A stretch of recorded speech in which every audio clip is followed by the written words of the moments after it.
नमस्कार। हमने अपने पिछले वीडियो में हम देख रहे हैं कि संतान के रूप में हमारे पास कौन जन्म लेता है, क्योंकि हम लॉ ऑफ कर्मा पढ़ रहे हैं और लॉ ऑफ कर्मा में हमने देखा है कि जो भी हमारे रिश्ते हैं वो वही हैं जो हमारे पिछले जन्म की जो एंट्रीज रिकंसाइल नहीं हुई। तो मैंने बताया था कि 3 तरह की संतान है जो कि शास्त्रों में आ चुका है और रामचरितमानस में वर्णन है। मैं आज एक और ऐड कर रही हूँ जो आज के पर्सपेक्टिव में बैठता है। उत्तम संतान, अगर हम ये कहें कि संतान सुख उत्तम है, तो वो कहा जाएगा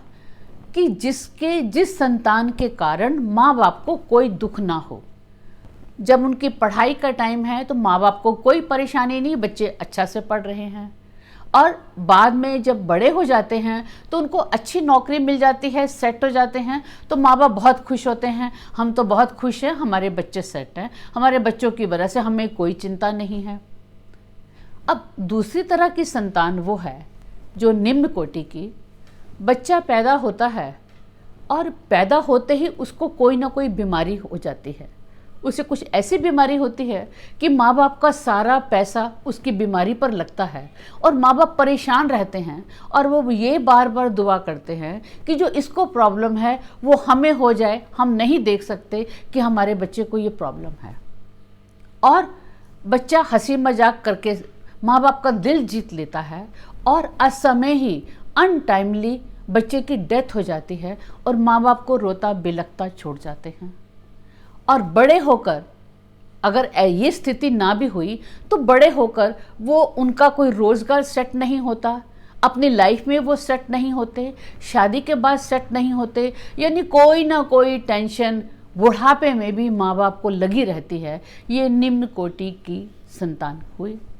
और बीच में मध्यम में जिसमें माँ बाप को ये लगता है कि बच्चों से उनको कोई बहुत अच्छी इज्जत तो नहीं मिल रही, लेकिन ठीक है, वो अपने घर में खुश हैं, बस इतना ही बहुत है कि वो खुश हैं, वो स्वस्थ हैं, उनसे हमें वो ना हमसे कुछ ले रहे हैं ना हमें कुछ दे रहे हैं। ये मध्यम कोटि की संतान है।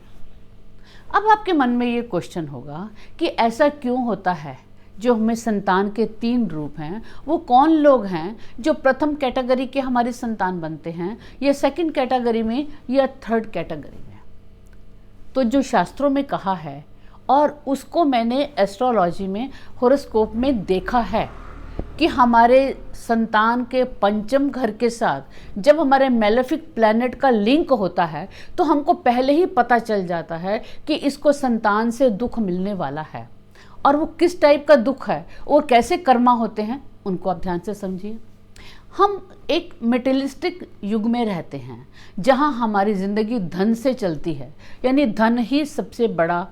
होता है। अगर धन से हमको प्रॉफिट होता है तो हम खुश हो जाते हैं, धन का लॉस होता है तो हम दुखी हो जाते हैं। और धन में भी सबसे बड़ा धन प्रॉपर्टी का धन है। अगर कोई व्यक्ति धोखे से किसी की प्रॉपर्टी को हड़प लेता है, उसकी प्रॉपर्टी नहीं है, किसी दूसरे की है, लेकिन धोखे से प्रॉपर्टी को हड़प लेता है, तो ये जो कर्म करता है, इस कर्म को करने पर जो दूसरे व्यक्ति को जो दुख मिलता है, उस दुख को वो सहन नहीं कर पाता। हमारे शास्त्रों में कहा गया है, जब कोई इंसान अपना शरीर छोड़ता है मृत्यु के समय, जो उसकी अंतिम इच्छा होती है, जो उसकी इच्छा होती है, जो उसकी इच्छा रह गई अपने इस जीवन में, वो जो करना चाहता था, या जिस अभाव से जो वो अपनी बात पूरी नहीं कर सका, या किसी ने उसको तंग किया, उसके बारे में जो उसकी इच्छा होती है, अतृप्त इच्छा, उस इच्छा को पूरी करने के लिए ही वो अगला जन्म लेता है। जब किसी के साथ इस तरह का हादसा होता है कि किसी की प्रॉपर्टी को धोखे से हड़प लिया जाए, तो उस व्यक्ति का जो दुख होता है, ऐसे में वो व्यक्ति उसी के घर में संतान बनकर पैदा होता है और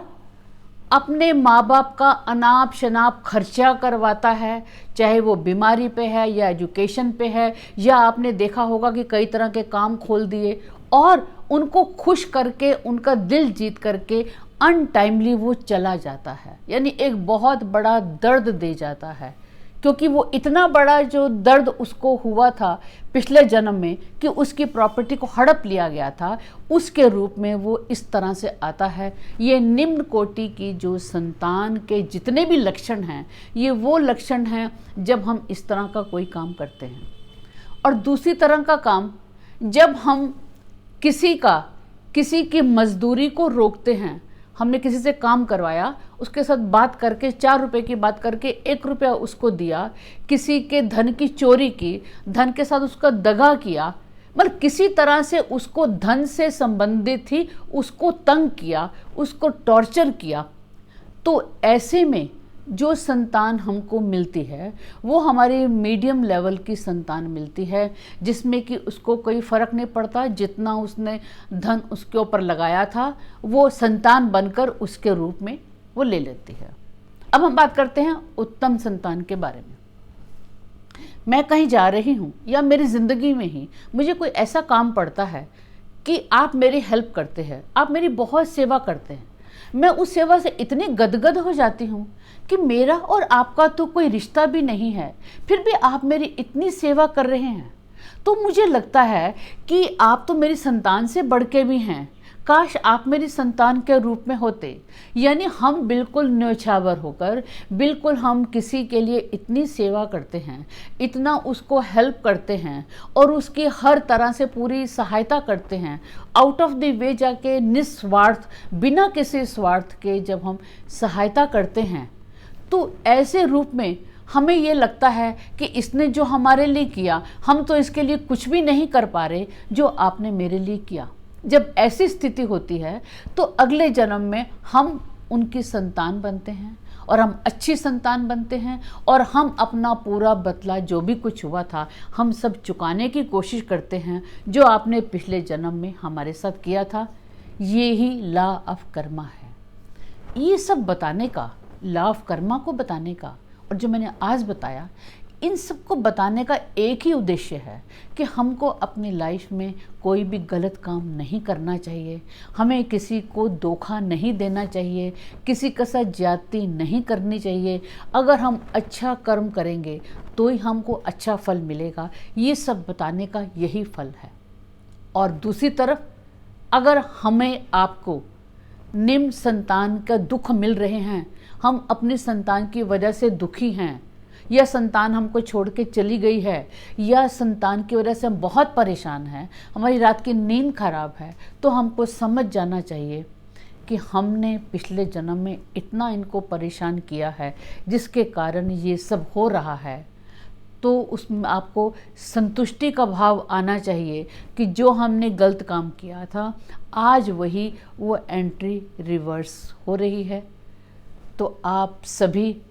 खुश रहें, अच्छा काम करें। लॉ ऑफ कर्मा बताने का यही एक मतलब है कि हमेशा अच्छा काम करें और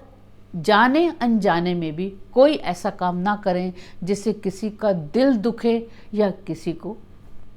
तकलीफ हो। लॉ ऑफ कर्मा अभी और भी आगे है, जो मेरी पिछले वीडियो नहीं देखी होंगी आप उनको देखिए और जो आगे आने वाली हैं उनको भी देखें, तभी हम समझ पाएंगे कि ये जो हमारी ज़िंदगी जो हमें हो रहा है